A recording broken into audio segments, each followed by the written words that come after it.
নমস্কার, আমি আশিস ভট্টাচার্য। দেখতেই পাচ্ছেন আজকের কে আছে আমাদের সাথে। আমাদের সবার প্রিয় নির্মলেন্দুবাবু স্যার, আমাদের এনবি। তো স্যার, সবার আগেই আমার একটা অনুরোধ, একটা মারুন। এটা আমাদের মানে ফার্স্ট এটাই আমার স্যার অনুরোধ প্রথমেই স্যার। স্যার প্রচুর স্মৃতি আছে স্যার আপনার কাছে, প্রচুর স্মৃতি। আর আমি না বলে আমি আপনাকেই দিচ্ছি, আপনি শুরু করুন স্যার। আপনাকে দেখার জন্য এবং শোনার জন্য আমার স্থির বিশ্বাস আমাদের মতো সেই সব স্টুডেন্ট, সেই সব মানুষ যারা আপনাকে চেনে, যারা আপনাকে জানে, এত বছর ধরে আপনাকে জেনে এসছে, তারা নিশ্চয়ই ভীষণ মুখিয়ে থাকবে আপনাকে শোনার জন্য। আপনি বলুন স্যার। আমি রিটায়ার্ডের পরে কাজ করে চলেছি বিভিন্ন সামাজিক কাজকর্ম। সেই সঙ্গে আমার ছাত্রছাত্রী যারা, তারা যদি কোনোভাবে আহ্বান করে আমি সাড়া দিই। তুমি বেশ কয়েকদিন ধরে বলছো, কিন্তু আমি সময় করে উঠতে পারিনি। আমি ঠিক সময় করে চলে এলাম তোমাদের কাছে। এসে আমার খুবই ভালো লাগছে। এবং ধৃতি, তোমরা ধীতা, তোমরা যে দুজন একসঙ্গে এত সুন্দর একটা জীবনযাপন করছো দেখে আমি অত্যন্ত খুশি হলাম। স্যারের মানে মানে যেই সব দর্শকরা বাইরে আছেন, তারা যারা জানেন না, আমি তাদের উদ্দেশ্যে বলি, স্যার হচ্ছেন রাজপুর বিদ্যানিধি হাই স্কুলের প্রাক্তন প্রধান শিক্ষক মহাশয়। আমাদের ছোটোবেলা থেকে আমরা স্যারের কাছে বাংলা পড়তাম। স্যার মেনলি বাংলার টিচার। এবং মানে জীবনের অন্যতম সেরা সময় কোচিংয়ে গিয়ে যদি কিছু থাকে সেটা স্যারের বাড়িতে। এবং আরও একটা জিনিস আজকে যদি মেনশন আমি না করি, আমি তাহলে বেইমান হয়ে থাকবো। সেটা হচ্ছে আমার প্রেমও কিন্তু স্যারের বাড়িতে। ক্লাস 11 অনেক কিছু পেয়েছি, শিখেছি। যেই শিক্ষা, যে স্মৃতি সারা জীবন আমাদের সাথে থাকবে।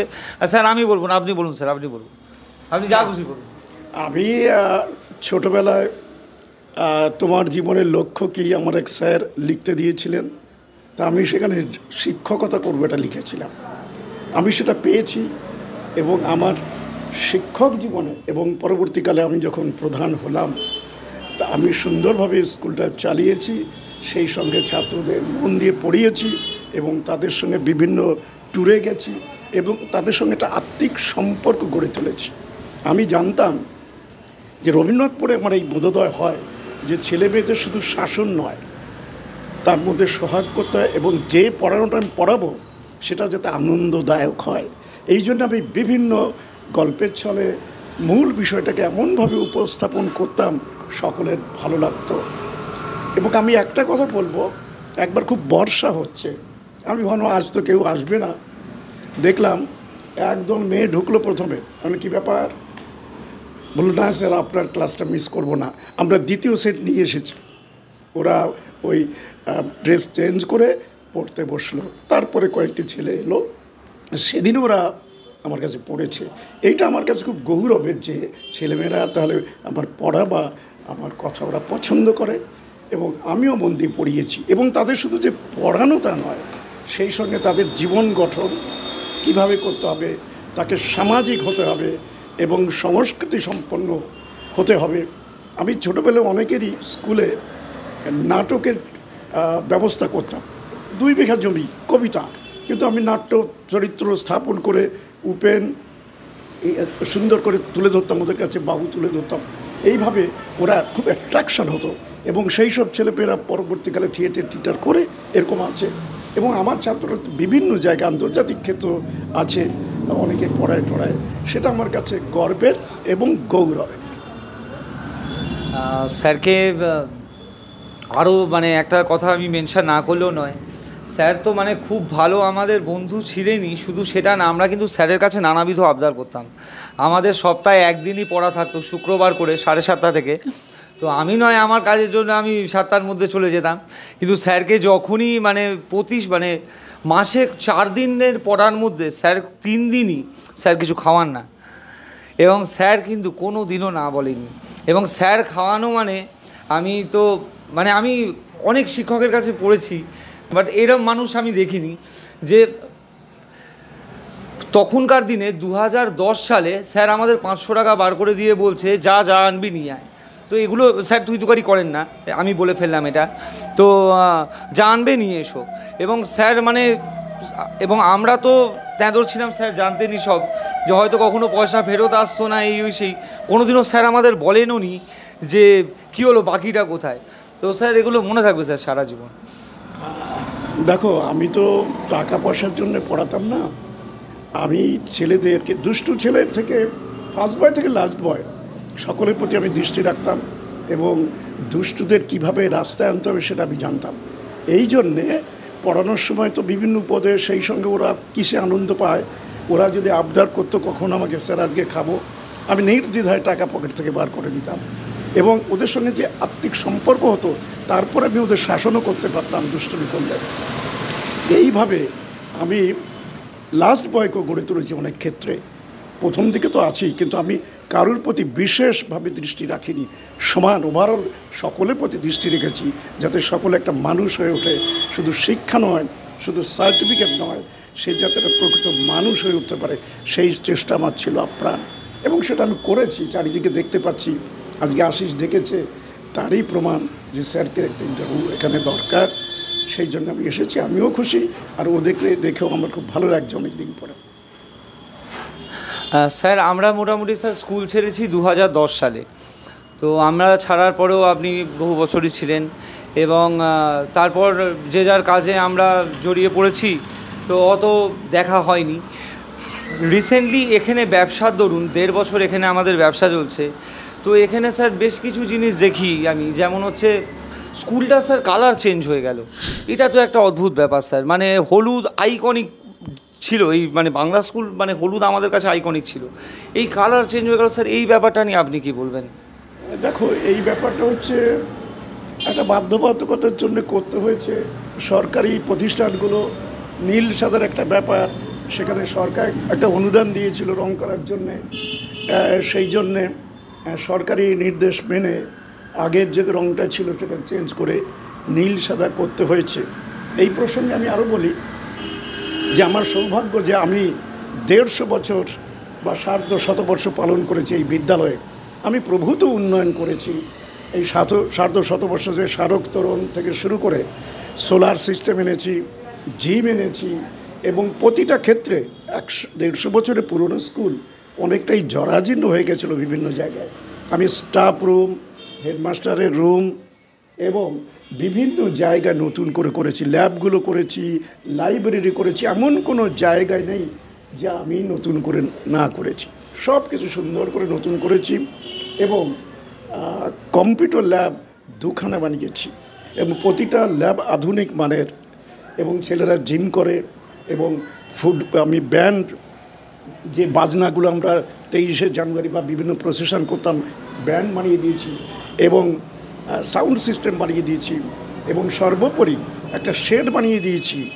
সেটা হচ্ছে যে কোনো সাংস্কৃতিক অনুষ্ঠানে, শিক্ষক দিবস ইত্যাদি, অ্যানুয়াল যে প্রোগ্রাম হয় আমাদের, প্রাইজ টাইজ হয়, সবগুলো ওখানে হতে পারে। শীত গ্রীষ্ম বর্ষা কোনো ব্যাপার নয়, ওখানে অনুষ্ঠান হতে পারে।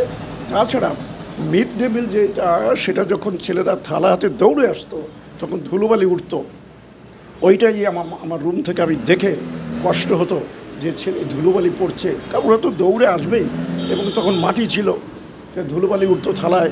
এইটা দেখে আমার পরিকল্পনা হলো যতই হোক অর্থ সংগ্রহ করে একটা শেড এবং নিচে কংক্রিট করতে হবে এবং প্রচুর প্রতিবন্ধকতা ছিল এইটা করার জন্যে। আমি আর সেই নামে যাচ্ছি না, তবে আমি খানিকটা আমার ঐকান্তিক ইচ্ছার জন্য একটা শেড করে দিয়েছি তলায় এবং কংক্রিট করে দিয়েছে, ফলে এলাকার লোকও উপকৃত হচ্ছে। স্কুলের টিচাররা, পাড়ায় শিক্ষক একটা ব্যাপার ছিল করোনার সময়, সেটা এখানেই করতে পেরেছে, যখন তখন প্রোগ্রাম হতে পারে। সার্বিকভাবে একটা মডেল স্কুলে তৈরি করেছি আমি রাজপুর বিদ্যানিধি হাই স্কুলে, এখানেই আমার সার্থকতা। স্যার আমার একটা প্রশ্ন আপনার এই কথার প্রসঙ্গেই উঠে এলো যে স্কুলের প্রোগ্রাম ছাড়াও স্যার মানে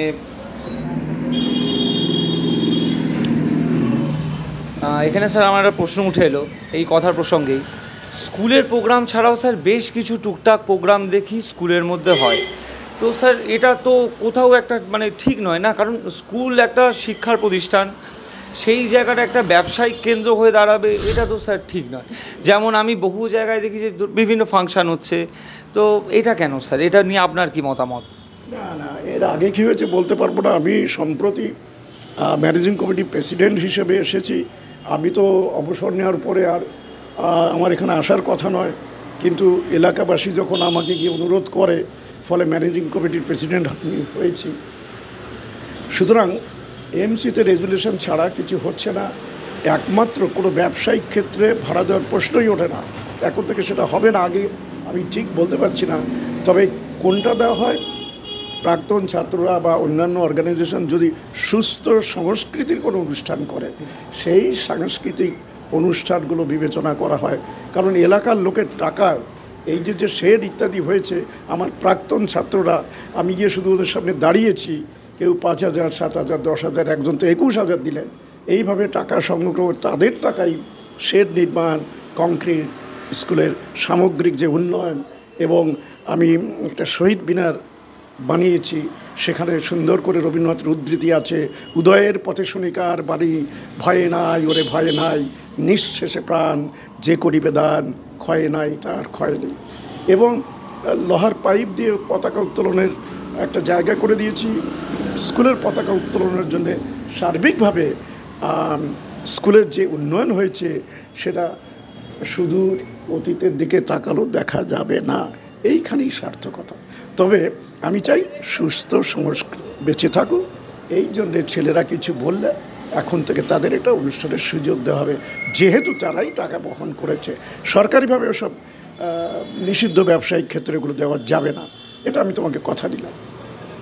আরও স্যার, মানে আমি এই কারণে বললাম যে মানে এই ধরুন বাংলা স্কুল মাঠ আমার খুব কাছের জায়গা, ছোটোবেলা থেকে এসে খেলাধুলা করি, এবং এর আগেও রাতেবেলা সব বন্ধু বান্ধবরা আড্ডা মারতাম, অফিস থেকে ফিরেও একটু আড্ডা ফাড্ডা মারতাম। তো সেই সময় স্যার বছর দুয়েক আগে আমার মনে আছে, মানে রাত 10টা বাজে, তখন আমি নাম নিচ্ছি না, প্রোগ্রাম হচ্ছে, এবং রাত 10টার সময় স্যার এখানে গান হচ্ছে, সাত সমন্দর পার মে তেরে পিছে পিছে আগেই। তো মানে স্কুলের তো স্যার ওইটা খারাপ লাগলো, ওই জন্যই আপনাকে বললাম স্যার। আর স্যার আরেকটা খুব আমার মানে জানতে ইচ্ছে করে, আমরা স্যার যেভাবে পেয়েছি পড়াশোনাটাকে, ক্লাস 12 অবধি আমরা ভীষণ মানে পড়াশোনা করি না করি আমাদের প্রত্যেকেরই পরীক্ষা নিয়ে একটা সিরিয়াসনেস ছিল, একটা ভীতি ছিল। আজকের 8 অবধি স্যার পাস ফেল উঠেই গেছে। তো স্যার সরকারি স্কুলে মানুষ কেন পাঠাবে তার বাচ্চাদের? মানুষ খেতে পাক না পাক, তারা জানবে, তারা চাইবে যে আমার ছেলেমেয়েরা মানে একটু পড়াশোনা করে একটু ভালোভাবে দাঁড়াক, তো তারা জোর করিয়ে ইংলিশ মিডিয়ামে পাঠাচ্ছে। তো এই জায়গাটায় কী বলবেন স্যার? এটা একটা সমাজের সার্বিক একটা অবক্ষয় ঘটেছে। সব দিক দিয়ে আমরা ক্রমশ পিছিয়ে যাচ্ছি। শিক্ষকরা আগে আসতেন ছাত্রদের তৈরি করবেন জন্যে, আর্থিক ব্যাপারটা তখন ভাবতেন না। অনেকে কষ্ট করে ওই দেখা যায় যে একটা ছাতা মলিন হয়ে গেছে, পোশাক আশাক মলিন হয়েছে, কিন্তু তাদের যে চরিত্রবান ছিলেন, তারা যেভাবে মানুষ তৈরি করেছেন, সেইটা এই ভোগবাদী সমাজ আসার ফলে সেটা উবে গেছে। ফলে শুধু শিক্ষক নয়, সামগ্রিকভাবে সমাজের একটা অবক্ষয় ঘটেছে, যার ফলে আর সরকারি এই নীতিটা নিশ্চয়ই ঠিক হয়নি, এই পর্যন্ত পাশ ফেল তুলে দেওয়া, কারণ ভীতিটা চলে গেছে। ফলে গার্জিয়ানরা দেখছে যদি প্রাইভেট স্কুলে ছেলে মেয়েদের পঠন পাঠন ভালো হবে, সেখানেই তারা দিচ্ছে কষ্ট হলেও। এমনকি শোনা যায় রিক্সাওয়ালাও তার ছেলেকে কখনো কখনো ভালো স্কুলে দিচ্ছে পরিশ্রম করে, কারণ ছেলেটা মানুষ হবে। এই অবক্ষয় সর্বত্র ঘটেছে। এই এলাকায় হরিনাবি হাই স্কুল এবং রাজপুর বিদ্যানিধির সুনাম ছিল, কিন্তু এখন সেই অর্থে সুনাম আর বলা যাচ্ছে না কোনো স্কুলকে। একটা গড় পড়তা হয়ে গেছে, ভালো স্কুল মন্দ স্কুল নেই। এই জন্যে ছাত্ররা প্রাইভেট স্কুলে ভিড় করছে, এটা বেদনাদায়ক। আরও একটা ব্যাপার যে মোবাইলটা এসে যাওয়ার পরে আরও ক্ষতি হয়েছে। ছেলেমেয়েরা মোবাইলে আসক্ত থাকে, বাড়ির গার্জিয়ানদের কথাও শোনে না, এবং একটা মোবাইল চাই। কেউ কেউ না খেয়ে থাকে, একমাত্র ছেলে মেয়ে অনেক ক্ষেত্রে ব্ল্যাকমেল করে মা বাবাকে যে আমাকে দিতে হবে, দিতে বাধ্য হয়। তারপরে এখন আবার অনলাইন ক্লাস সিস্টেম হয়েছে, সেক্ষেত্রে লাগে। ফলে ফোনে একটা ভয়াবহ আসক্তি দেখা দিয়েছে, এটা একটা ক্ষতি করেছে, বিভিন্ন দিক দিয়ে ক্ষতিগ্রস্ত হয়েছে।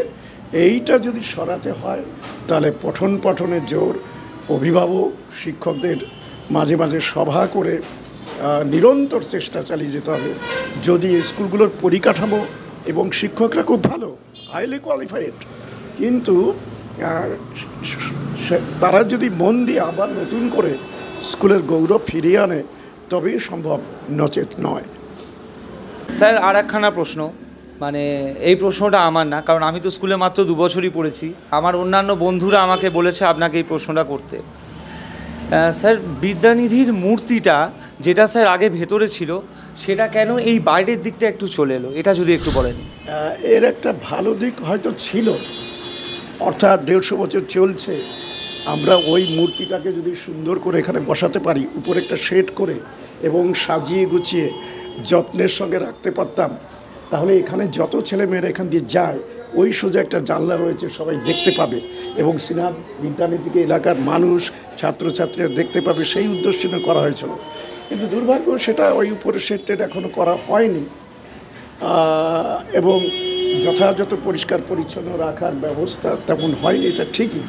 তবে আনন্দের খবর যে আমরা পরিচালন সমিতিতে সিদ্ধান্ত নিয়েছি আমি আসার পরে যে ওই বিদ্যানিধির মূর্তি ওখান থেকে সরিয়ে ভেতরে নেওয়া হবে এবং বেশ সাদা পাথর, যেটা সুন্দর পাথরের আবক্ষর মর্মর মূর্তি ওখানে স্থাপন হবে এবং উপরে আচ্ছাদন হবে, যাতে সার্বিকভাবে সকলের যে কিঞ্চিত অশান্তি আছে আশা করি এটা দূর হবে।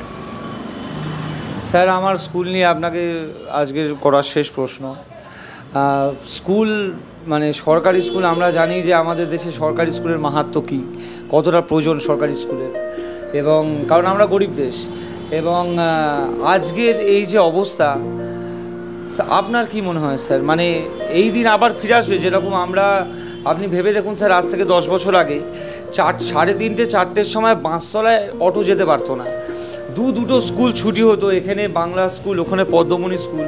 আজকে স্যার মানে আমার দোকান বলে আমি দেখতে পাই মানে একদম ফাঁকা হয়ে থাকে, মানে খারাপ লাগে। তো আপনার কি মনে হয় স্যার, আমরা ওই দৃশ্য কি আবার কখনো ফিরে পাবো? ফিরে আর হয়তো পাওয়া যাবে না, যতটা আমরা পিছিয়ে গেছি সেইটা আর সম্ভব হবে কিনা সন্দেহ আছে। তবে অসাধ্য তো কিছু নয়, চেষ্টা করলে হবে।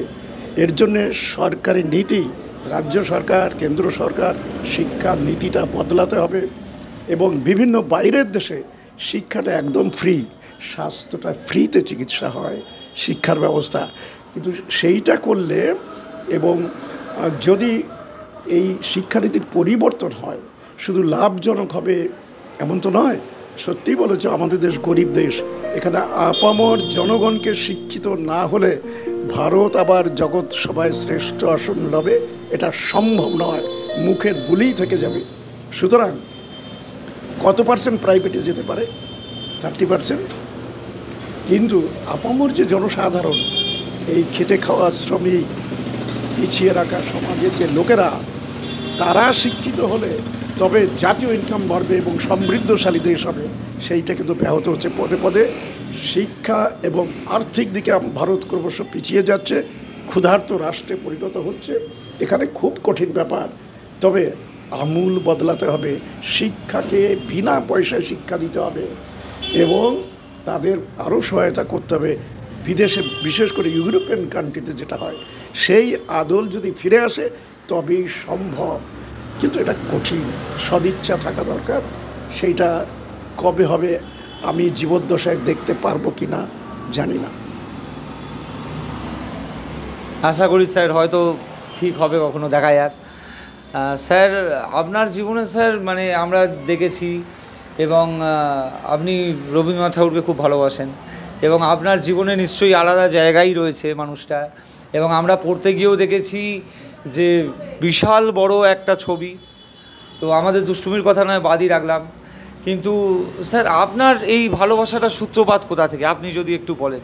মানে আপনার একটু অতীতে আমি ফিরে যেতে চাইছি, যে আপনিও এক সময় বাচ্চা ছিলেন, আপনিও আমাদের মতো ছিলেন, মানে কি থেকে শুরু হয় এই ভালোবাসা এতটা?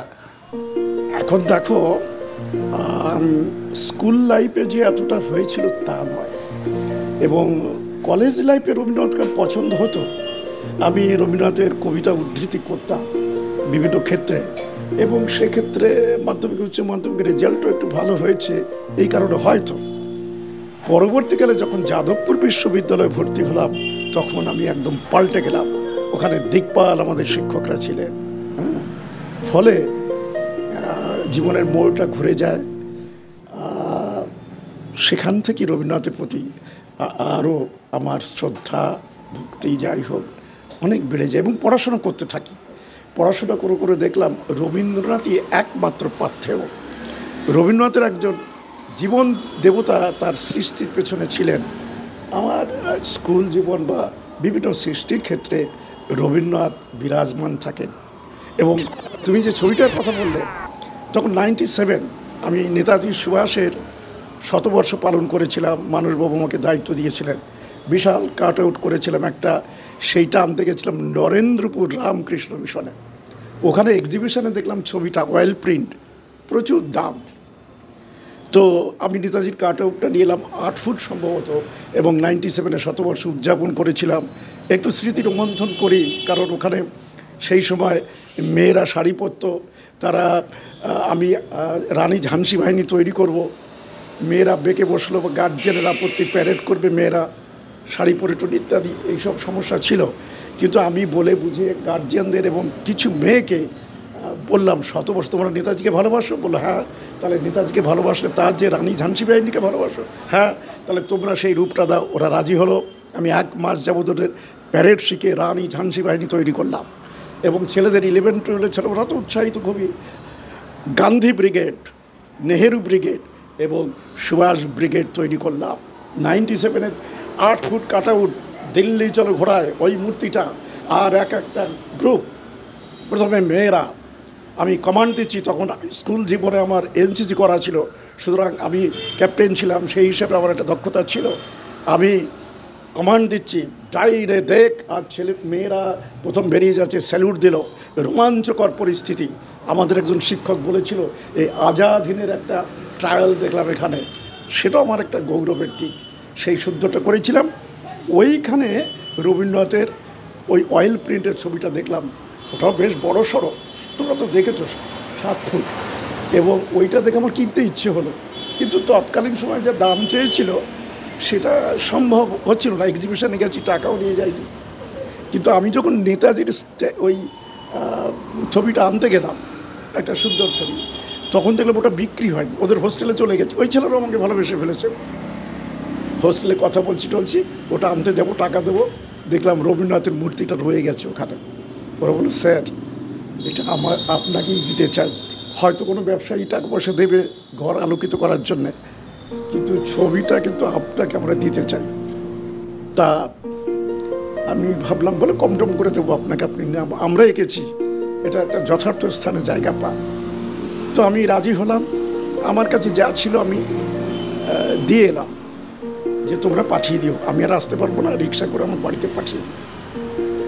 তা বাড়িতে এসে বললাম, আমার বিশেষ বলছিল যে টাকাটা দিয়ে এলে ওরা দেবে তো? ওরা ছাত্র, মিশনের ছাত্র, নিশ্চিত দেবে। যথারীতি ওরা আমার বাড়িতে ওই অয়েল প্রিন্টটা দিয়ে গেল রবীন্দ্রনাথের, এবং সেই থেকে অয়েল প্রিন্ট তো এখনও অক্ষত আছে। এবং সেটা আমি কিছু কিছু করে ওদের টাকা দিয়েছিলাম। তবে বেশ কনসেশন করেছিল ওরা, সেই ছাত্রগুলো। আজকে স্যার একটু ক্ষমা চেয়ে নিচ্ছি, যে মানে আজকে যদি না বলি, আপনাকে তো আর বলে ওঠা হবে না জিনিসগুলো কখনো, এরকম সিচুয়েশান হয় না সচরাচর। তো আমি পার্থ, আমরা মাঝে মধ্যে ওই চোখের ওপর চোখ এঁকে দিতাম, আপনি বুঝতেই পারতেন সব, আপনি সবই বুঝতে পারতেন। কারণ আমার মনে আছে একদিন আমরা ঢুকেছি, বলছে রবীন্দ্রনাথের মুখে কিছু পরিবর্তন হয়েছে, কে করেছো তোমরা?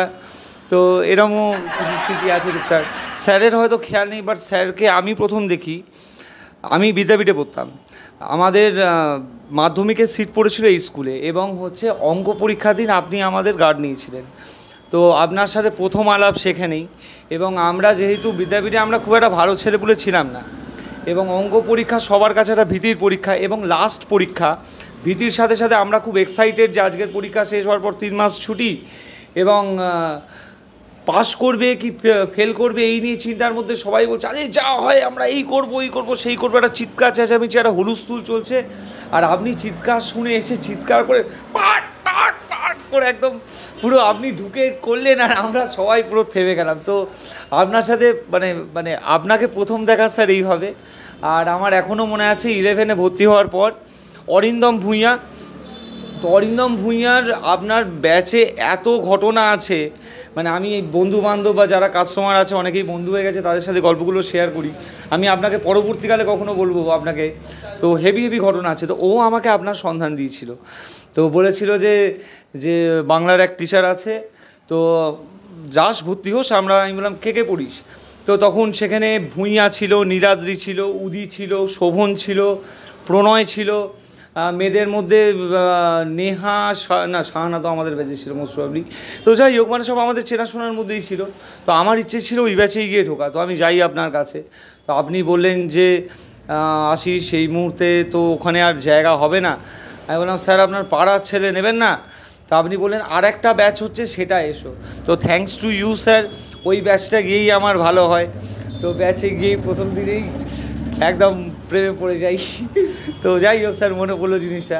স্যার প্রেম নিয়ে স্যার আপনার একটু মতামত শুনি স্যার। আপনি যেন প্রেমিক মানুষ স্যার, আপনি অনেক কিছু আমাদের বলতেন, বিশেষ করে বাংলা সাহিত্যের ইতিহাস পড়ার সময়। সেই সময় মানে আপনি অন্য মানে বিভিন্ন রকম বলতেন। আপনিই বলুন স্যার। আমি আচ্ছা, দেখো, প্রেম তো খারাপ কিছু নয়। প্রচলিতভাবে এটা হয়তো কেউ কেউ সমালোচনা করেন। অভিভাবক মহলে অনেক সময় ছেলের মেয়েরা যদি প্রেম করে সেটা একটু খারাপ দৃষ্টিতে দেখে অনেক ক্ষেত্রে। এটা গার্জিয়ানদের বা বেশ কিছুদিন আগে এইসব ছিল, এখন সমাজটা খানিকটা বদলেছে। প্রেম খারাপ কিছু নয়। তবে বুদ্ধদেব বসুর কথাই বলি, প্রেম যুবক যুবতীদের মধ্যে এই জাগরণটা ঘটবে, এটা স্বাভাবিক। আর সেটা যদি না ঘটে সেটাই অস্বাভাবিক, বুদ্ধদেব বসু বলেছে। এটাকে আটকানো যায় না। তবে প্রেম আসলে জিনিসটা কি, আমি অল্পের মধ্যে তোমাকে বোঝাবো। রবীন্দ্রনাথের একটা প্রেমের শ্রেষ্ঠ কবিতা, এটা বুদ্ধদেব বসু বলেছে। তুমি যে তুমি, ওগো সেই তব ঋণ, আমি মোর প্রেম দিয়ে শুধি চিরদিন। অর্থাৎ তুমি প্রেম করলে, এই ধিতাকে তুমি বিয়ে করেছো, শাড়ি গয়না দিয়ে টাকা দিয়ে এই ঋণটা শোধ করা যায় না। এটা হচ্ছে প্রেম দিয়ে শোধ করতে হয়, একমাত্র প্রেম দিয়ে শোধ করতে হয়। উল্টো দিকে ও প্রেম দিয়ে পরস্পরের কাছে ঋণী তোমরা, কিন্তু শোধ দিতে পারে একমাত্র প্রেম দিয়ে। সুতরাং এর থেকে বড় কবিতার হয় না। আজীবন তুমি ঋণী থাকো, সেই ঋণ আস্তে আস্তে শোধ করবে প্রেম দিয়ে। তাহলে প্রেম কত বড় মহান। তবে প্রেমের ক্ষেত্র বিশেষ আছে। প্রেমের হচ্ছে একটা কিছু কিছু ক্ষেত্রে ভালো লাগা আছে, ভালোবাসা আছে। এখন ধরো, রবীন্দ্রনাথ বলেছেন প্রেম সমুদ্রের দুটো তীর, একটা হচ্ছে ভালোবাসা, একটা হচ্ছে ভালো লাগা। ভালো লাগে কখন? ভালো যখন আমাকে লাগে, আমি ফিল করি। আর ভালোবাসা হচ্ছে অন্যের দিকে, অন্যকে যখন ভালোবাসি সেটা প্রেম। আর সুতরাং আমি আনন্দ উপভোগ করব বা আমি ভালোবেসে নিজেকে গর্বিত করব তা নয়, আমার দিকে নয়, গতিটা থাকবে ওর দিকে, সেটাই প্রকৃত প্রেম। আর ভালোবাসা ভালো লাগা, এটার আরেকটা সুন্দর কথা আছে। ভালো লাগা হচ্ছে আলেয়া, সেটা নিভে যেতে পারে যে কোনো মুহূর্তে, কিন্তু ভালোবাসা হচ্ছে আলো, নেভে না। সুতরাং রবীন্দ্রনাথের কাব্যে ছড়িয়ে আছে প্রেম, প্রকৃতি প্রেম, মানব প্রেম, এবং নিজের যে প্রেম ছড়িয়ে আছে সর্বত্র, এই প্রেমই তাকে মহান করেছে। একজন পুরুষকে প্রেমই উজ্জীবিত, পূর্ণাঙ্গভাবে উজ্জীবিত করতে পারে। তবে ছেলেদের তুলনায় মেয়েদের প্রেমের গভীরতা বেশি। কারণ ছেলেদের প্রেমের গভীরতা বেশি বলে সে ওই কম বলেই এফুলে এফুলে কখনো যেতে পারে, যায়ও। কিন্তু মেয়েরা একটা জায়গায় গভীরতা আছে বলে একটা জায়গায় বদ্ধ থাকে, এটা স্বাভাবিক। সুতরাং মেয়েরা একটা পূর্ণ শক্তিতে যেমন পুরুষকে জাগ্রত করে, তার কর্মশক্তি বলো, তার মহান করে তোলার ক্ষেত্রে একজন প্রেমিকা বা তার স্ত্রী অনেকটা মানে দায়িত্ব নিয়ে করে, সেটা না হলে অসম্ভব। সুতরাং প্রেম খারাপ কিছু নয়, তবে একটা হচ্ছে, আরেকটা রবীন্দ্রনাথ বলেছেন, প্রেমের ওই ভালো লাগে যেটা সেটা চোরাবালি, সেখানে হারিয়ে যেতে পারো। আর ভালোবাসা সেটা হচ্ছে ফসল ভরা ক্ষেত, সেখানে বিভিন্ন ফুল ফোটে। সুতরাং কেউ কেউ কখনো কখনো 11-12 তোমার যে বয়স, এই চোরাবালিতে ভেসে যেতে পারে, ডুবে যেতে পারে। কিন্তু যারা ওই ভালো লাগাকে বাদ দিয়ে ভালোবাসে, তারা সারা জীবন সুখে থাকবে। স্যার আজকের যুগে মানে আপনি খুব ভালো একটা কথা বললেন যে ছেলেরা মাঝে মধ্যে এদিক ওদিক ফুলে যায়, মেয়েরা একদিকেই থাকে। কারণ স্যার মেয়েরা মনোগ্যামি হয়, ছেলেরা পলিগ্যামি হয়। আজকের সমাজে ম্যাক্সিমাম পলিগ্যামি, লিভ টুগেদার, তারপর হচ্ছে এক এক দিন এক এক ধরনের ডেটিং, ইভেন এখন ডেটিং অ্যাপ বেরিয়ে গেছে আজকের দিনের এই যুগে। এবং আমি এগুলো সমর্থক নই, মানে প্রেম করি বলেই হয়তো সমর্থন করি না, জিনিসগুলো করতে পারি না। তো মানে এবং প্রেমকে তো সম্মান করি, এবং প্রেমের প্রচুর পজিটিভ দিকও আছে। তো আজকের জেনারেশনকে স্যার আপনি প্রেম নিয়ে কী বলবেন, যারা মানে তো এগুলোর মানেই জানে না আমার অনুমান? দেখো, এরা প্রেম নিয়ে সুখে থাকতে চায়, কিন্তু রবীন্দ্রনাথ বলেছে এরা সুখের লাগিয়া প্রেম করে, প্রেম মেলে না। সুখের জন্য যদি প্রেম করে, সে প্রেমটা মিলবে না। এই ভালোবাসার স্বল্পতার কারণেই পরকীয়ার দিকে ঝোঁকে অনেকে, কিন্তু তার ভালোবাসা যদি পরিপূর্ণতা পায়, সে অন্যদিকে ঝুঁকবে কেন?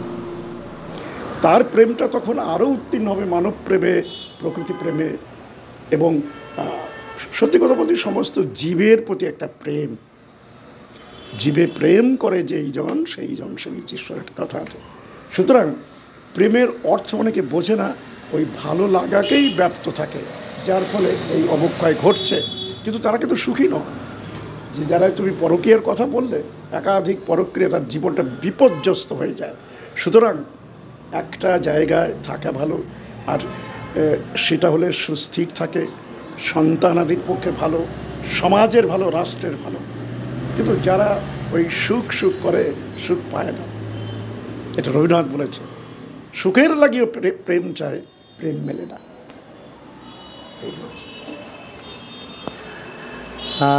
স্যার মানে একটু অপরাধ দেবেন না, একটু দৃষ্টান্তমূলক একটা প্রশ্ন করতে যাচ্ছি, যদি কিছু মনে না করেন। স্যারের প্রথম প্রেম নিয়ে কিছু বলবেন, আপনার প্রথম প্রেম। মানে আমি তো জানি না, মানে আমি ওই জন্যই আশা করি অনেকেই জানতে চাইবে, যদি আপনি বলতে চান। ঘটনা হচ্ছে, আমাদের সময়ে প্রেম প্রেম করার একটা অচল অবস্থা ছিল, এতটা করতাম না, করার চল ছিল না। কলেজে টলেজ যখন পড়ি, মেয়েরা পড়তো, তবে জানি না কেন যে আমাকে অনেক মেয়ে পছন্দ করতো। হয়তো বুঝতাম না তার হয়, কিন্তু আমি সাড়া দিতাম না।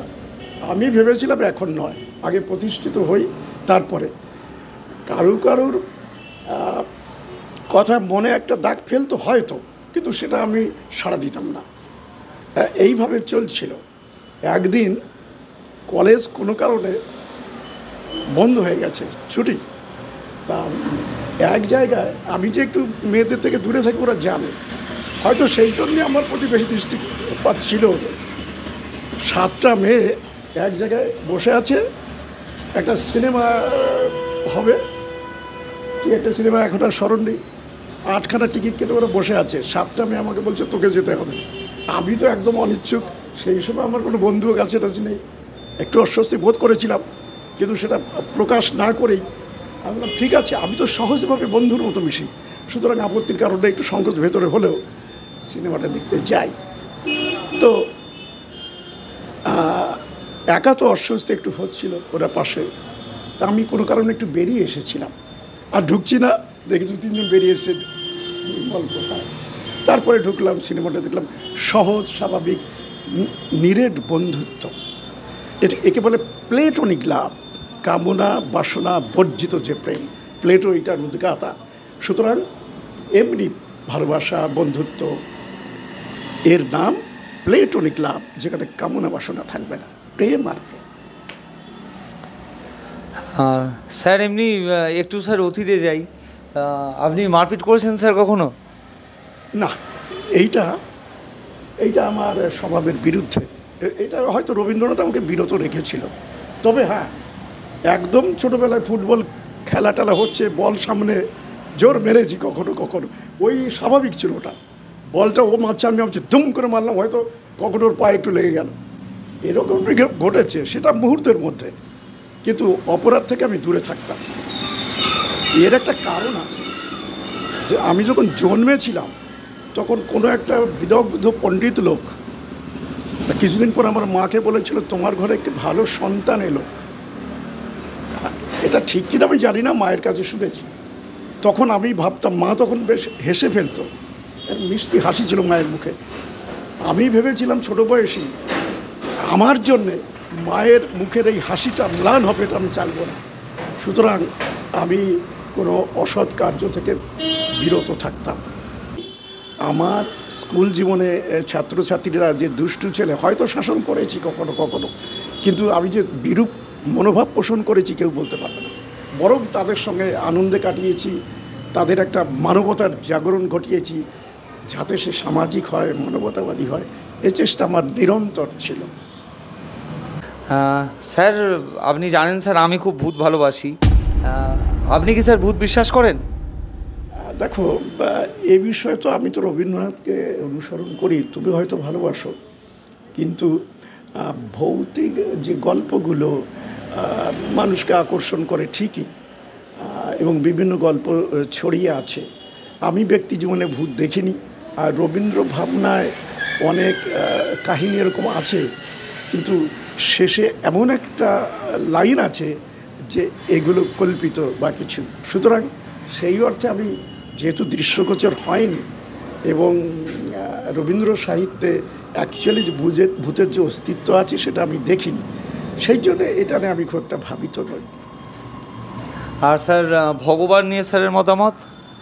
ভগবানটা সেটা হচ্ছে, দেখো, আমি যে সেটাও রবীন্দ্রনাথের কথা বলতে হয়। রবীন্দ্রনাথ যেমনটি বলেছে যে ভগবান হচ্ছে একটা প্রকৃতির মতো, প্রকৃতির স্বাভাবিক নিয়মে যেমন আমাদের আলো দান করে, বায়ু দান করে, জল দান করে, এখানে সমতা থাকে একটা সকলের ক্ষেত্রে।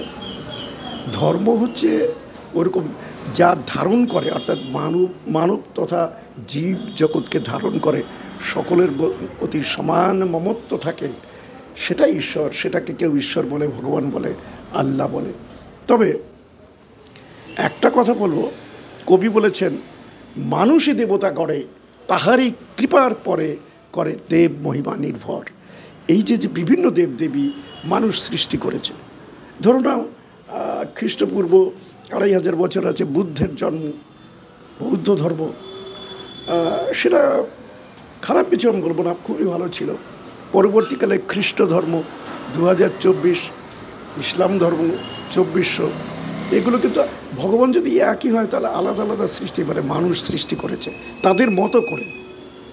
কিন্তু পিঁপড়ে তো পিঁপড়ের মতো ঈশ্বর সৃষ্টি করেনি। প্রকৃতি হচ্ছে আপন খেয়ালে চলে, একটা নির্দিষ্ট নিয়মে চলে। কখনো সে খামখেয়ালি, খরা বন্যা হয়, আবার সুন্দর হয়। সুতরাং আমি প্রকৃতিকেই বেশি শ্রদ্ধা করি, এবং প্রকৃতি যদি তুমি ঈশ্বর বলো তাহলে একই ব্যাপার। এই ধারণা আমি বিশ্বাসী। এই ভাবনাটাও রবীন্দ্রনাথ থেকে নেওয়া। স্যার প্র্যাকটিক্যাল মানুষ একদম। স্যার এমনি এলিয়ান বিশ্বাস করেন? আপনার মনে হয় এলিয়ান থাকতে পারে? দেখো, বাস্তবতা হচ্ছে, এই গল্প শুনে খারাপ লাগে না, কল্পনা একটা দরকার, থাকা দরকার। কারণ কল্পনা থেকেই অনেক সময় সাহিত্য সৃষ্টি হয়। ধরো রামায়ণে যেমন আছে পুষ্পগ্রথ, তেমনি ওখান থেকেই বিজ্ঞানীরা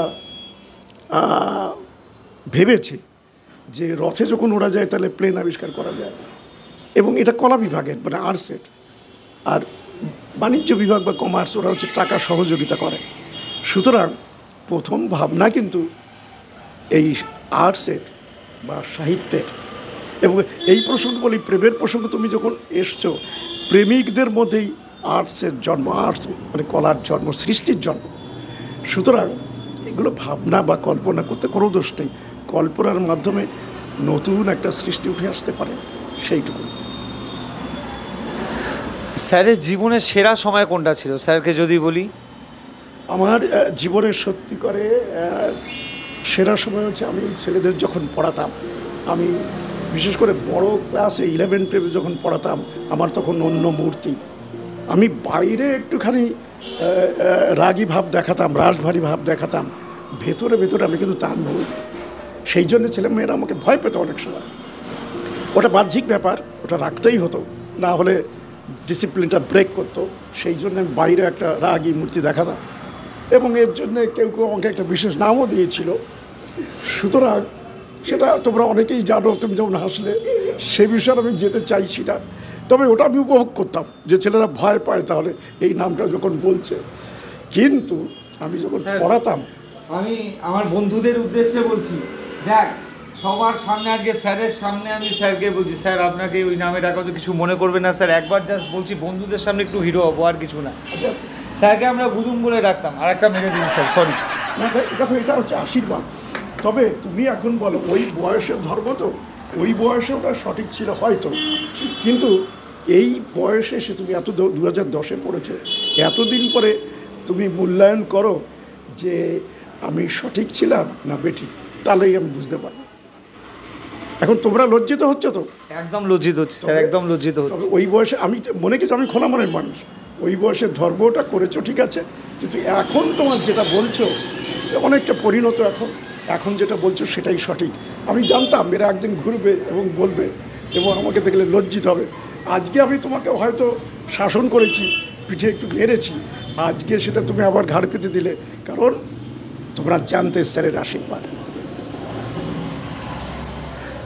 স্যার মানে মোটামুটি একটু ভেবে বলবেন স্যার, মন থেকে বলবেন, মানে এটা আমার পডকাস্টের আমার সবচেয়ে প্রিয় প্রশ্ন এটা। আপনার স্যার মোটামুটি আপনি বলেন 69 এখন, তো জীবনে স্যার আপনি নিশ্চয়ই প্রচুর আপস অ্যান্ড ডাউনস দেখেছেন। আপনি বর্ন অ্যান্ড ব্রট আপ এখানে নয়, আপনি বাইরে থেকে এসেছেন, নদিয়া থেকে এসেছেন। তো স্যার আপনি জীবনে অনেক কিছু দেখেছেন। তো ধরুন জীবন আপনাকে এই সুযোগ দিল, আমি অনেক জুনিয়র হয়ে আপনাকে এই প্রশ্ন করছি, কিছু মনে করবেন না, জাস্ট প্রশ্নের ফরম্যাট এটা, তাই ওরমভাবে করছি। জীবন আপনাকে এরকম সুযোগ দিল যে আপনার এখনও অবধি যা মেমোরিজ সেই সব থাকবে, আপনি লাইফটা কোনো একটা সার্টেন পয়েন্ট অফ টাইম থেকে আবার স্টার্ট করতে পারবেন। আপনি কি এই সুযোগটা অ্যাভেল করবেন? যদি করেন কোথা থেকে করবেন? না, তুমি যেটা বললে অবসরের পরে আমি কী করছি বা কী করবো, তাই তো? মানে ধরুন আপনার এখন 69 বছর বয়স, আপনার এই এত দিনের স্মৃতিশক্তি সব আপনার কাছে আছে। ধরুন জীবনে আপনি এমন একটা সুযোগ পেলেন স্যার, যে আপনার এই স্মৃতিশক্তিটা থাকবে, আপনি জীবনটা কোনো আবার একটা জায়গা থেকে স্টার্ট করতে পারবেন। সাপোজ ক্লাস 6 থেকে, কি অফিস জীবন থেকে, কি স্কুল লাইফ থেকে, যদি এরকম সুযোগ আসে স্যার, আপনি কি সেই সুযোগটা অ্যাভেল করবেন? হ্যাঁ, আমার ব্যাপার হচ্ছে, আমি যখন 11-12-এ পড়াতাম, ওই রকম ওদের যা রুচি, ওদের যা সিলেবাস, সেইভাবে পড়াতাম। আবার 5-এ যখন যেতাম, ওদের সঙ্গে মিশে যেতাম। আমি এখনও ফিরে যেতে পারি। না না, ওইটা না স্যার, মানে আমি বলছি জিনিসটা না অনেকটা টাইম ট্রাভেলের মতো। মানে আপনি নিজে ক্লাস 5-এ পড়েন, নির্মলেন্দু বিশ্বাস আমাদের এনবি স্যার, সে নিজে ক্লাস 5-এ, মানে আপনি কি ফিরে যাবেন, আবার একবার ছোটোবেলাটা বাঁচলেন, আবার একবার কলেজ লাইফে ফিরে গেলেন? আপনি কি এই সুযোগটা নেবেন স্যার যদি এরকম আসে? সেটা আমি ফিরে যেতে চাই, তবে সেই পরিবেশ, আমার সেই ক্লাসমেট এবং আমার সেই শ্রদ্ধেয় শিক্ষকদের যদি পাই, তাহলে আমি একদম অতীতে ফিরে তাহলে আপনি যেতে চাই। কোন সময় ফিরে যাবেন যদি এরকম হয়? আমি তাহলে একদম শুরু থেকেই যদি পেয়ে যাই, অসুবিধে নেই, আমি ফিরে পেতে চাই। কিন্তু সেই পরিবেশ তো আর ফিরে আসে না, আমাকে অতটা যাওয়া সম্ভব নয়। তবে আমি অতীতকে যখন ফিরে যাই, তখন সেই ভাবনা থেকে, যেমন আমি একটা আত্মজীবনী লিখব, আমার সেই ছোটোবেলা থেকে আস্তে আস্তে হয়ে ওঠা, এটা শুরু করবো, তাড়াতাড়ি প্রস্তুতি চলছে। এবং আমি যেটুকুন জানি, আমি কিছু কবিতা শুরু করেছি, একটা কবিতার বই বের করব, সেই সঙ্গে বিভিন্ন প্রবন্ধ ইত্যাদি। আর আমি সামাজিক কাজকর্ম করছি। একজন অধ্যাপক ছেলে, সূর্য, তালদি কলেজে পড়ায়, সে একদিন দেখা বলে, স্যার আপনার নামে একটা নির্মলেন্দু বিশ্বাস ফাউন্ডেশন করব, সেখানে আমরা সামাজিক কাজকর্ম করব, দুস্থ ছেলেমেয়েদের সহযোগিতা করব, এটা আপনি কি বলেন? আমি 1-2 মাস ভেবেছি। তারপরে বললাম, ওদের যখন ঐকান্তিক ইচ্ছা, ওরা করুক, ওরা এই ফাউন্ডেশনের মাধ্যমে এলাকার বা শুধু যে আমার স্কুল তা না, অন্যান্য যে ছেলেরা একটু পিছিয়ে আছে পড়াশোনার আর্থিক কারণে, তাদের যদি সহযোগিতা করা যায় এবং আমার সমস্ত প্রাক্তন ছাত্রছাত্রী যাদের স্মরণে আছে তাদের নিয়ে আমি বছরে একটা অন্তত সাংস্কৃতিক অনুষ্ঠান করতে চাই। এইভাবে আনন্দের মধ্যে ছিলাম, বাকিটুকুন আনন্দের সঙ্গেই কাটাতে চাই। স্যার এমনি সিনেমা দেখা হয় স্যার? সিনেমা একসময় দেখতাম। আমার জীবনের প্রথম সিনেমা হচ্ছে হারানো সুর, সেটা আমার এখনও মনে আছে। আর লাস্ট সিনেমা কি দেখেছেন? আমি এটা স্মরণ করতে পারবো না, অনেক দিন আমি সিনেমা দেখি না, বাইরে তো যাই না খুব একটা। বাড়িতে কিছু সিরিয়াল টিরিয়াল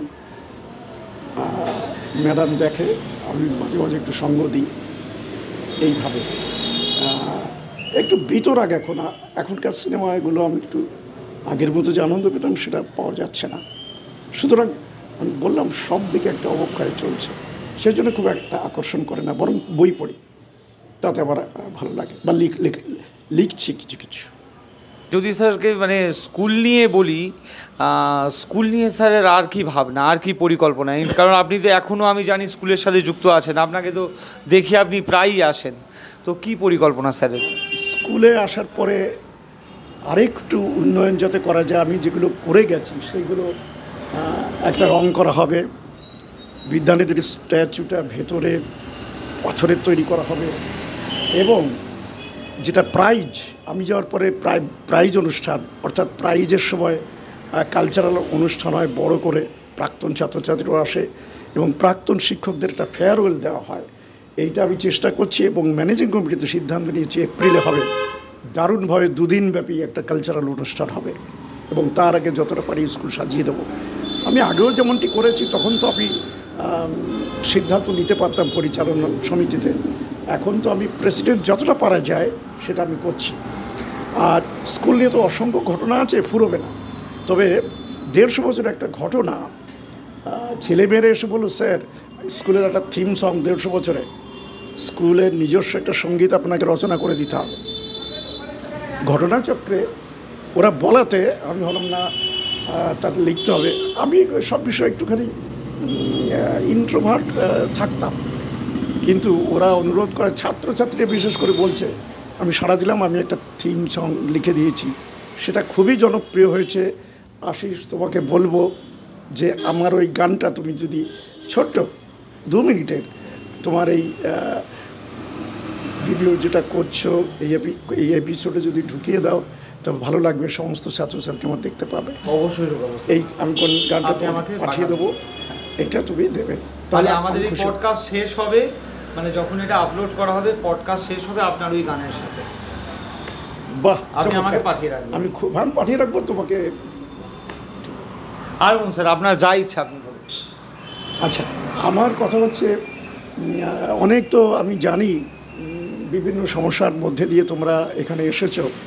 এক হচ্ছে তোমরা এখন কেমন আছো, 2 হচ্ছে তুমি একটা লোভনীয় পথ ছেড়ে এইখানে চলে এসেছো।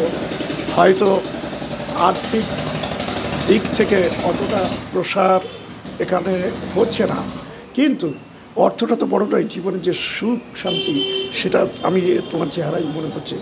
এই বিষয়ে তুমি বলো, যে প্রথম বলো তোমরা এখন কেমন আছো? স্যার মানে সত্যি বলতে গেলে মানে মেন্টালিটি এতটাই স্ট্রং হয়ে গেছি, মানে ভালো থাকা খারাপ থাকাটা এখন অতটা যায় আসে না।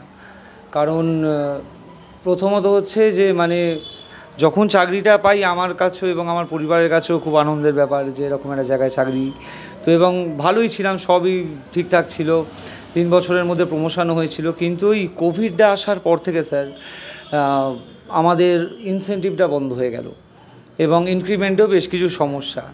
তো এবার কাজ করব অথচ যদি ঠিকঠাক ন্যায্য পারিশ্রমিকটা না পাই, সেটা আমি মানিয়ে উঠতে পারিনি। আর আমার ওই নয় যে একটা চাকরি আছে, ধরা বাঁধা ইনকাম পেতে থাকবো বলে করে যাব, আমি ওই মানসিকতায় বিশ্বাসী নই স্যার। কারণ আমার এখনও মনে আছে যে মানে আমি একটা আপনাকে বলছিলাম যে একটা সিগারেট খাওয়ার জন্য আমায় ভাবতে হচ্ছে, যদি স্যার এরকম হয় কেন করবো, তার থেকে আমি নিজের জন্য খাটবো, যদি না হয় হবে।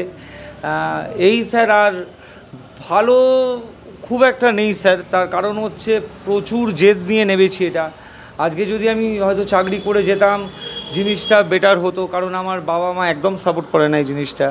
আমি পডকাস্টেই বলছি, কারণ আপনারা জানেন স্কুলের ফার্স্ট বয় ছিলাম, সেখান থেকে এরকম জায়গায় চাকরি করে সেই চাকরি ছেড়ে এসে যতই ক্যাফে চালাই না কেন ওপর দেখে ফুচকাওয়ালা মনে হয়, তো সেটা আমার বাবা মার কাছে খুব অসম্মানের ব্যাপার। তো আমি জানি আমি কি টার্গেটে নেমেছি এবং আমি করেই ছাড়বো যেভাবে হোক। তো আপনাদের আশীর্বাদ দরকার, দেখা যাক কদর করতে পারি। আর লড়তে তো হবেই, আর কী করবো। এবং একটা জিনিস ভালো হয় যেটা, এই জায়গাটা আমার খুব আসলে পছন্দের জায়গা। স্কুল মানে আমি 6 বছর বিদ্যাপীঠ, আমারও তো মনে পড়ে না আমি 2 বছর এখানে যা পেয়েছি। এবং এই মাঠ আমি ছোটোবেলা থেকে খেলতে আসি, তো এই জায়গাটা এসে আমি ইটসেলফ অনেকটা হিল হয়ে যাই। আর তো ব্যাস সবাই আসে, ভালো সময় তো চলতেই থাকে। তবে স্যারকে আমার একটা প্রশ্ন স্যার, যে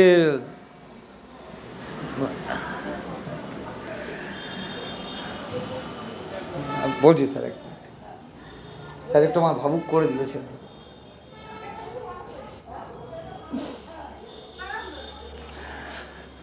আমাদের স্যার মোটামুটি 2 বছর হলো এই ব্যবসা চলছে। মানে স্যার এমনি এসে আমাদের সাথে দেখা করে গেছেন, বাট যেহেতু আপনি খাওয়া দাওয়া হয় না এই বয়সে আর, তো সেই জন্য আপনি একটু অ্যাভয়েড করেন, বাট আপনি আসেন, এসে দেখা করেন। স্যারের মেয়ে এসেছিল এখানে, স্যার আমাদের কি বলতে চাইছেন যদি মানে ফুচকাবাজ নিয়ে আপনি কিছু বলেন? আমরা দুজন আপনার ছাত্র, তো আমাদের যদি আপনি কিছু বলেন। তোমার এই যে প্রতিবাদী চরিত্র, মানে শুধু যে অর্থের বিনিময়ে তুমি কাজ করতে চাইছো না সেটা যে প্রমাণ করলে, এই প্রতিবাদী চরিত্রের জন্য তোমাকে অসংখ্য ধন্যবাদ। এবং তোমার যে বলিষ্ঠতা, স্বাধীন চেতা মনোভাবের জন্য আরেকবার ধন্যবাদ। এবং তোমরা এই লোভনীয় চাকরি করোনি, তার জন্য আফসোস নেই, এই জন্য আমার খুব ভালো লাগলো। আমিও কিন্তু ব্যক্তিগতভাবে এই অন্যায়ের বিরুদ্ধে একটা প্রতিবাদ করেছি বিভিন্ন ক্ষেত্রে, সেসবের অবতারণা করছি না, এবং সেটা সাকসেসফুল হয়েছি। আমি তোমাদের আশীর্বাদ করি, তুমি যে জীবনযাপন করছো এই জায়গায় তোমরা থাকবে না, আর তোমার যা বলিষ্ঠতা, তুমি কৃতকার্য হবেই। এবং মিলেমিশে করো যাতে সুন্দর হয় জায়গাটা। আমি প্রত্যাশা করি সেটা তুমি করেই ছাড়বে, সেই জেদি চরিত্রপট রয়েছে, তোমরা মিলেমিশে করছো, খুব ভালো।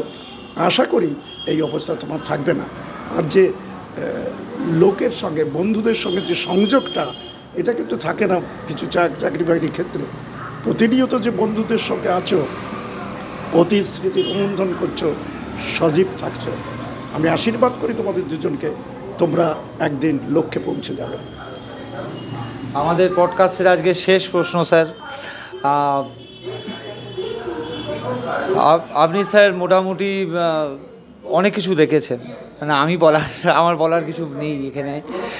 তো আপনি স্যার সবটা দেখে, সব বুঝে, পলিটিক্যালি না গিয়ে সমাজকে স্যার কি বলে যাবেন, মানে সবাইকে, মানে আপনার মেসেজ আপনি কি বলবেন স্যার? আমি সমাজকে এই বার্তা দিতে চাই যে তুমি যেটা শুধু ভোগবাদী হওয়া ঠিক নয়, শুধু পয়সার পেছনে ছুটবো এটা ঠিক নয়। সমাজটাকে যদি আমরা গঠন করতে হয় তাহলে একটু ত্যাগী হতে হবে।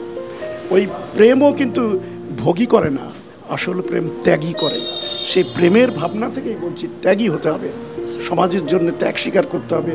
সমাজ যাতে সুস্থ সুন্দর হয়ে ওঠে, নিরন্তর এই প্রচেষ্টা চালাতে হবে। না হলে আমি একা ভালো থাকবো, এটা হয় না। নগরে যখন আগুন লাগে, দেব মন্দিরও রেহাই পায় না।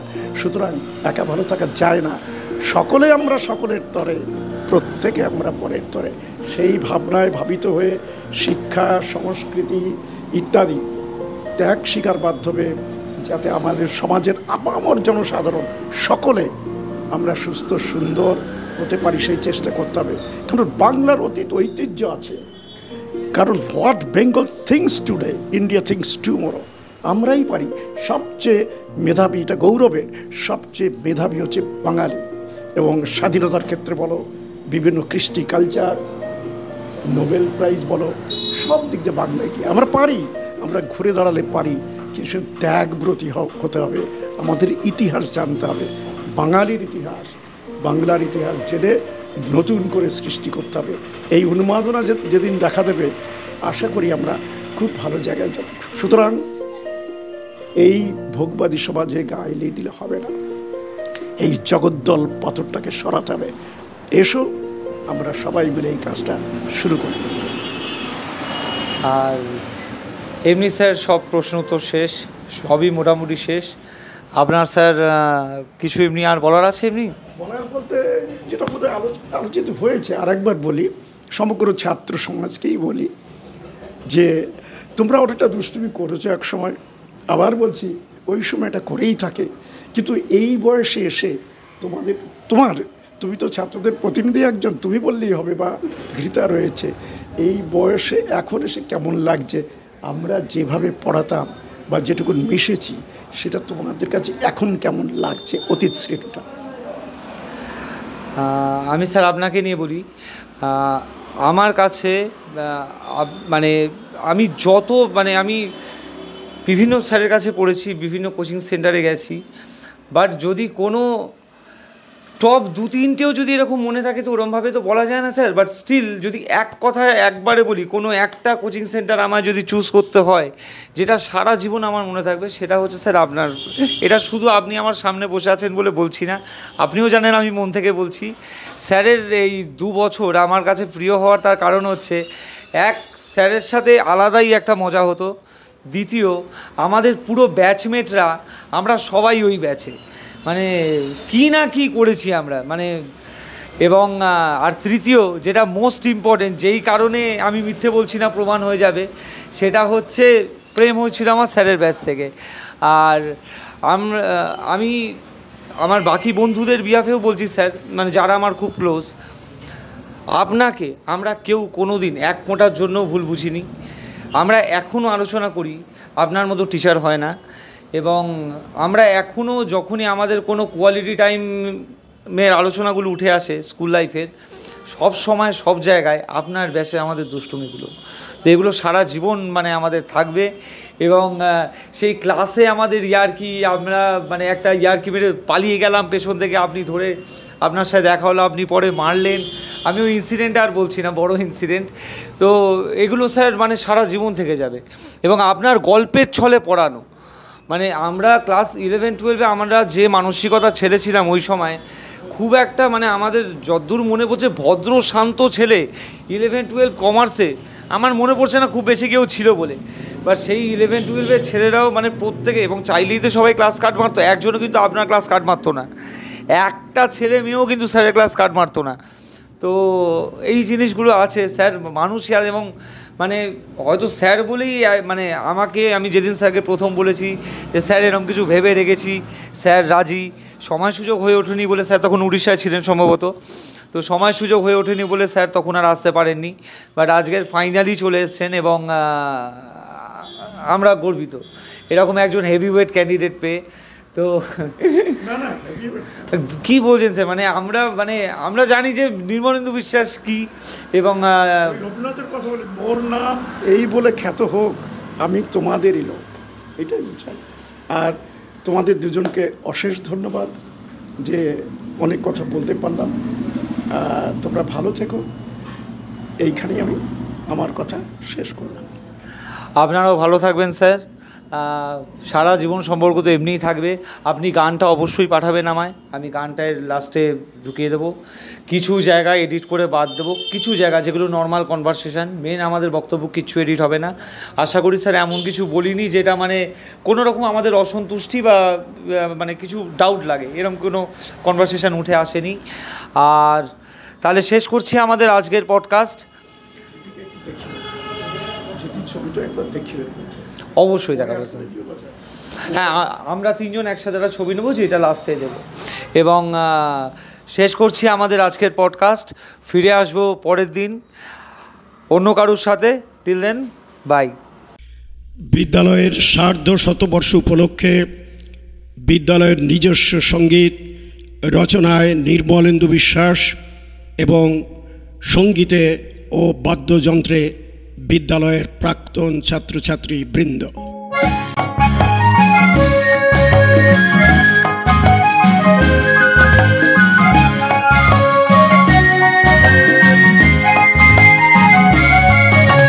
বাংলা বাংলা বাংলা আমাদের বাংলা।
বিশ্বম্ভর বিদ্যাসাগর গিরিশ হরিশ বিদ্যানিধি আর বিশ্বম্ভর গড়ে তুললেন বিদ্যালয়, গড়ে তুললেন বিদ্যালয়, যেটি বিস্ময়কর।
বাংলা স্কুল গর্বে